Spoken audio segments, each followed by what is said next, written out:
назад, что было раньше и что случилось с нами сейчас. Время идет, и мы становимся другими, не замечаем того, что далеко заплыли. Мы разучились прощать, и даже близких людей уже не ценим. Все то, что наши предки ценили, нам стали деньги дороже, чем качество души. А наши дети будут такими же, как мы. Правительству привет! Что же случилось, скажите, у вас особняки, а старики без квартиры, идя по переходу, мы видим ветеранов, просящих милостыню на табуретке с баяном. Им не нужны миллионы, им многого не надо, только хватило б на еду, им нужны лекарства. Еще так хочется пожить, а вы их добиваете.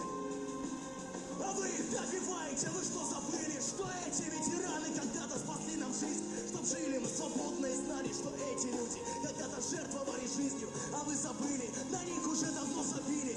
И несмотря ни на что, они живут дальше, прошли войну, и вас переживут, значит, переживут. А вам не стыдно? Я спрашиваю, вам не стыдно? Да сколько можно врать и обещать нагло? Вокруг все катится вниз, лишь только цены вверх. На что им жить, если не хватает пенсии? А вы заелись, ездите на лимузинах по ресторанам дорогим и бутикам фирменным. Если вы депутаты, живите для страны. Если вас выбрали, пожалуйста, ну будьте добры. Я не хотел усложнять, но это именно так. Я не хотел утверждать, но я не смог промолчать. Меня волнует эта правда, а вас вижу нет. Но неужели у вас своих родителей нет? Вы потеряли ценность жизни за своими деньгами. У вас и есть, и потому мы не поняты вами. Мы не поняты вами. Тот, кто хотел, улетел, свою покинул страну, и где-то в жарких странах забудет землю свою. Улететь всегда легче, а вот остаться тяжело, чтоб изменить все, что заброшено давно. Это не просто страна, ведь это наша родина. Мы рождены были здесь, и умереть здесь положено.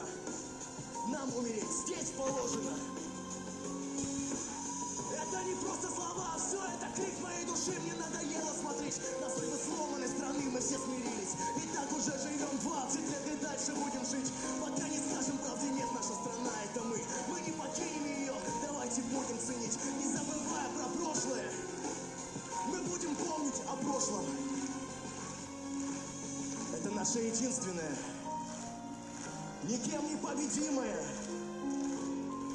нами событие. Но все-таки наша Родина.